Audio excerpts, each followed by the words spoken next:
السلام علیکم ورحمۃ اللہ وبرکاتہ۔ آج ہم کتاب شروع کر رہے ہیں الفقہ المیسر، فقہ کی کتاب۔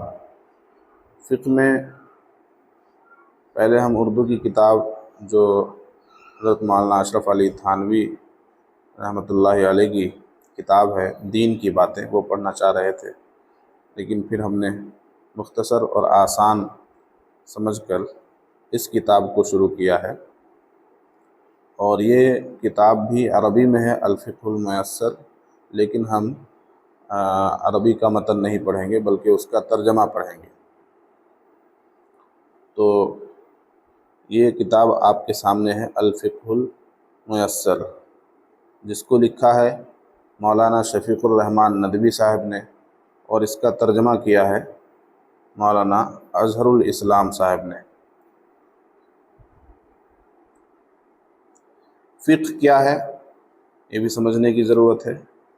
فقہ کہتے ہیں قرآن اور حدیث سے، سنت سے، اجماع سے اور قیاس سے جو چار مراجع ہیں، دلائل ہیں، ان سے مسائل کو نکال کر بیان کرنا، سمجھنا، قرآن اور حدیث سے مسائل اخذ کر کے ان مسائل کو بیان کرنا اور اس کے مطابق شریعت کے احکام پر عمل کرنا، یہ فقہ ہے۔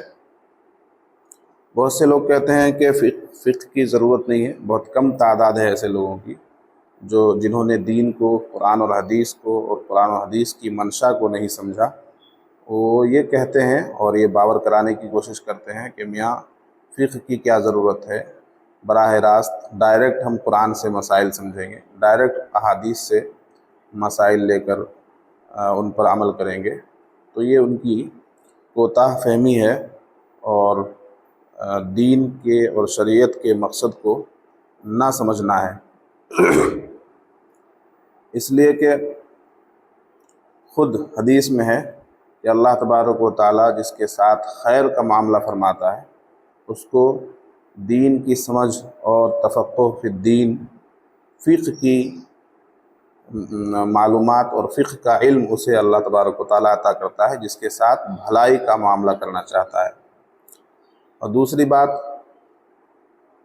فقہ کی دلیل قرآن میں بھی ہے، حدیث میں بھی ہے۔ اور فقہ کیا چیز ہے؟ وہ لوگ جو یہ کہتے ہیں کہ فقہ کی ضرورت نہیں، وہ یہ سمجھانے کی کوشش کرتے ہیں کہ فقہ الگ چیز ہے اور قرآن و حدیث الگ چیز ہے، حالانکہ یہ بالکل خلاف عقل بات ہے، غلط بات ہے، اور غلط فہمی پھیلانے کی ایک کوشش ہے۔ عین قرآن اور حدیث کو ہی آسان کر کے پیش کرنا، جو مسائل قرآن میں ہیں، جو مسائل احادیث میں ہیں، انہی مسائل کو پیش کرنے کا نام فقہ ہے۔ مثلا احادیث میں وضو کرنے کے طریقے کو بتایا گیا ہے، لیکن ایک ہی حدیث میں مکمل وضو کا طریقہ، یا ایک ہی حدیث میں مکمل نماز کا طریقہ، کہ شروع میں ہم کو اس طرح سے کھڑا ہونا ہے، نماز میں کھڑے ہونے کے لیے یہ شرائط ہیں، اس کے بعد نیت باندھ کر قیام کرنا ہے، رکوع کرنا ہے، قومہ کرنا ہے، سجدہ کرنا ہے، جلسہ کرنا ہے۔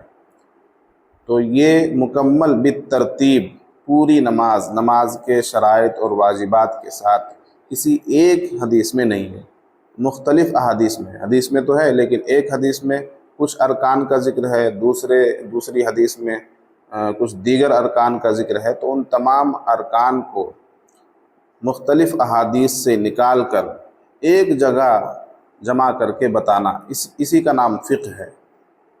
فقہ والوں نے کیا کیا؟ ائمہ اربعہ نے یہی کام کیا ہے کہ انہوں نے قرآن اور حدیث سے مسائل کو نکال کر ایک ہی جگہ بیان کر دیا ہے۔ احادیث میں اذان کا ذکر ہے تو پوری اذان ایک جگہ انہوں نے بیان کر دی، پوری اقامت ایک جگہ بیان کر دی، پوری نماز ایک جگہ بیان کر دی۔ مختلف احادیث میں طہارت کا اور پاکی حاصل کرنے کا مختلف احادیث میں بیان ہے، تو ان تمام احادیث کو پڑھ کر، سمجھ کر ان حضرات نے پاکی کا بیان ایک ہی کتاب میں جمع کر دیا ترتیب وار، تو اسی کا نام فقہ ہے۔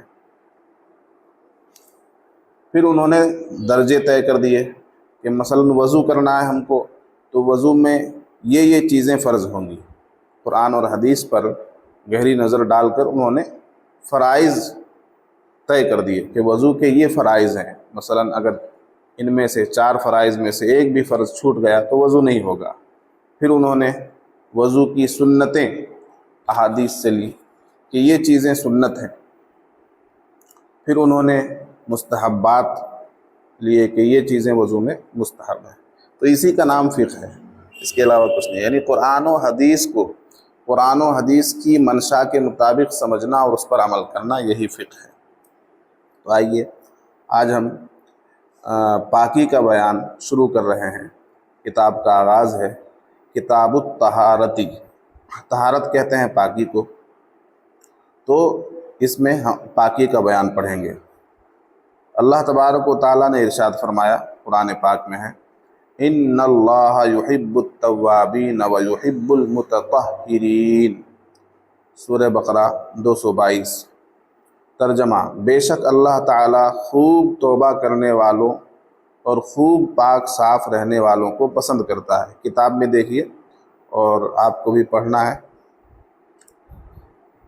بے شک اللہ تعالیٰ خوب توبہ کرنے والوں اور خوب پاک و صاف رہنے والوں کو پسند کرتا ہے۔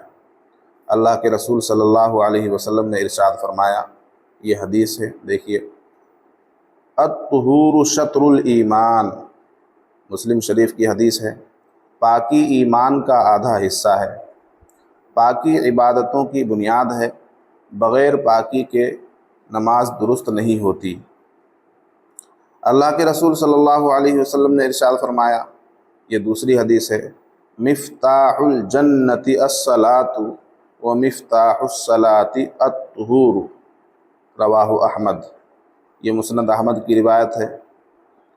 جنت کی کنجی نماز ہے اور نماز کی کنجی پاکی ہے۔ کنجی کہتے ہیں چابی کو، کی، تو جنت کی کنجی نماز ہے، یعنی آپ نماز پڑھیں گے، نمازیں آپ کی محفوظ رہیں گی، وقت پر آپ نمازوں کے ادا کرنے والے ہوں گے، نمازوں کے پابند ہوں گے، تو جنت کا دروازہ آپ کے لیے کھل جائے گا۔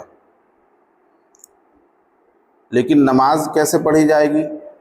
نماز کی کنجی کیا ہے؟ نماز کی شرط کیا ہے؟ نماز کب قبول ہوگی؟ جب آپ پاک صاف ہوں گے۔ تو نماز پڑھنے کے لیے پاک صاف رہنا ضروری ہے، اور جنت میں جانے کے لیے نمازی بن کر رہنا ضروری ہے۔ لغت میں پاکی یعنی طہارت صفائی ستھرائی کو کہتے ہیں ڈکشنری میں۔ شریعت میں طہارت کی 2 قسمیں ہیں۔ اب اس کی شرعی اصطلاح بیان کی جا رہی ہے، پاکی کی، طہارت کی۔ شریعت میں طہارت کی 2 قسمیں ہیں، حدث سے پاکی جسے طہارت حکمیہ کہا جاتا ہے، نجاست سے پاکی جسے طہارت حقیقیہ کہا جاتا ہے۔ حدث سے پاکی کا کیا مطلب ہے؟ یعنی مثلاً آدمی کا وضو ٹوٹ گیا، یا اس نے پیشاب کیا، استنجا کیا۔ ظاہر سی بات ہے کہ پیشاب کرنے کے بعد سبھی لوگ پانی کا استعمال کرتے ہیں، تو پانی سے جب استنجا کر لیا، عضو مخصوص کو اور اپنی شرمگاہ کو دھو لیا، تو آدمی پاک ہو جانا چاہیے، لیکن نہیں، شریعت کی نظر میں ابھی وہ پاک نہیں ہوا، ابھی وہ نماز نہیں پڑھ سکتا ہے جب تک کہ وضو کر لے، جب تک کہ وضو نہ کر لے۔ تو وضو کرنا ضروری ہے پاکی حاصل کرنے کے لیے، مکمل پاکی حاصل کرنے کے لیے، جس سے وہ نماز پڑھ سکے، قرآن پاک کی تلاوت کر سکے۔ تو اب دیکھیے، یہ شریعت کا حکم ہے کہ وہ وضو کرے، تو وضو کرنا یہ طہارت حکمیہ ہے۔ مثلاً وضو میں کیا کیا جاتا ہے؟ چہرہ دھویا جاتا ہے، جبکہ چہرہ ناپاک نہیں ہوا، مثلاً چہرے میں کوئی ناپاکی نہیں لگی۔ ہاتھ دھویا جاتا ہے کونیوں تک، تو ہاتھ بھی بظاہر صاف ستھرے ہیں۔ پیر دھویا جاتا ہے، پیر بھی صاف ستھرے ہیں، مسح کیا جاتا ہے۔ تو یہ حکم ہے شریعت کا کہ اگر تم نے استنجا کیا یا وضو کو توڑنے والا کوئی عمل کیا، تو اب تمہیں وضو کرنا پڑے گا، وضو کرنے کے بعد ہی نماز پڑھ سکتے ہو۔ وضو کرنے کے بعد ہی تلاوت کر سکتے ہو، وضو کرنے کے بعد ہی جنازے میں شریک ہو سکتے ہو۔ تو یہ وضو کرنا یہ شریعت کے حکم سے ہم پر فرض ہوا ہے، تو اس لیے اس کو طہارت حکمیہ یعنی ایسی پاکی جس پاکی کا حکم دیا گیا ہے، تو اس کو طہارت حکمیہ کہا جاتا ہے۔ نجاست سے پاکی جسے طہارت حقیقیہ کہا جاتا ہے۔ ہاں، یعنی جیسے کسی نے پیشاب کیا تو پیشاب کرنے کے بعد شرمگاہ کو دھونا، یہ نجاست سے پاکی ہے جسے طہارت حقیقیہ کہا جاتا ہے۔ نیچے دیکھیے، رہی بات حدث سے پاکی کی تو وہ وضو یا غسل سے حاصل ہو جاتی ہے، یا تیمم سے جبکہ پانی استعمال کرنا دشوار ہو یا کوئی حرج لاحق ہو۔ یعنی اگر پانی نہیں ہے کسی کے پاس تو اس کے لیے تیمم ہے، آگے تیمم وغیرہ کا بھی بیان آئے گا۔ جہاں تک نجاست سے پاک ہونے کی بات ہے تو وہ پاکی کے وسائل سے نجاست کو دور کرنے سے حاصل ہو جاتی ہے، کہ صاف پانی، پاک مٹی یا پتھر یا دباغت دیا ہوا چمڑا۔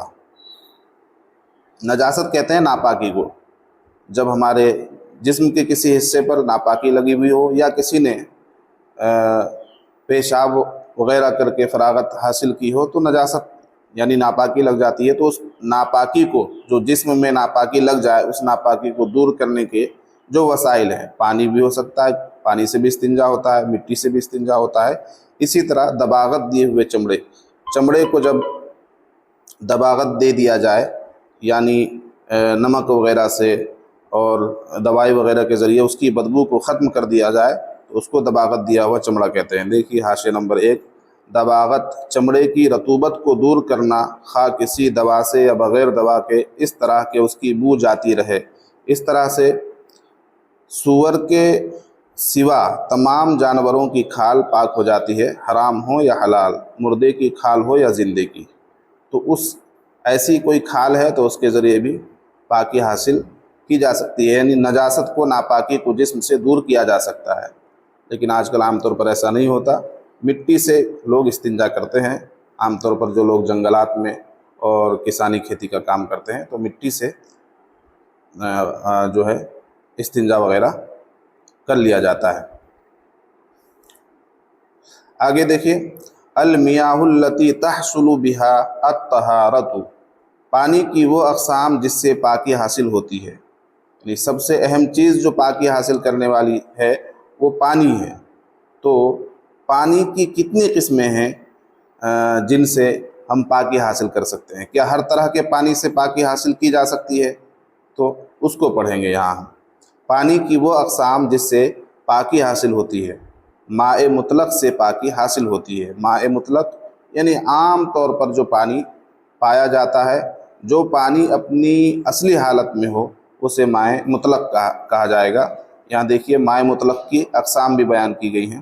ماء مطلق کی تعریف، ماء مطلق وہ پانی جو اپنی اصلی ہیئت پر باقی ہو اور اس سے کوئی نجاست نہ ملی ہو اور نہ ہی اس پر کوئی چیز غالب آئی ہو، ہے نا، اور نہ ہی اس پر کوئی چیز غالب ہو۔ ماء مطلق کی 7 قسمیں ہیں۔ ماء کہتے ہیں عربی میں پانی کو، ماء پانی، ماء پانی، اسی کی جمع ہے میاہ۔ تو ماء مطلق یعنی مطلق پانی، ماء مطلق کی 7 قسمیں ہیں۔ نمبر 1، آسمان کا پانی، آسمان سے جو بارش برستی ہے، بارش سے جو پانی حاصل ہوتا ہے وہ بھی ماء مطلق ہے، اس سے بھی پاکی حاصل کی جا سکتی ہے۔ نہر کا پانی، بہت لمبی چوڑی نہر ہے تو نہریں عام طور پر پہاڑوں سے آتی ہیں یا دریاؤں سے نکلتی ہیں، تو نہر کا پانی بھی بالکل پاک ہوتا ہے۔ کنویں کا پانی بھی پاک ہوتا ہے۔ سمندر کا پانی بھی ماء مطلق ہے۔ چشمے کا پانی، زمین سے جو پانی کے چشمے نکلتے ہیں، پانی کا جو ہے بلبلا ٹائپ اور فوارے کے ٹائپ زمین سے جو نکلتا ہے پانی، اس پانی کو بھی ماء مطلق کہا جائے گا۔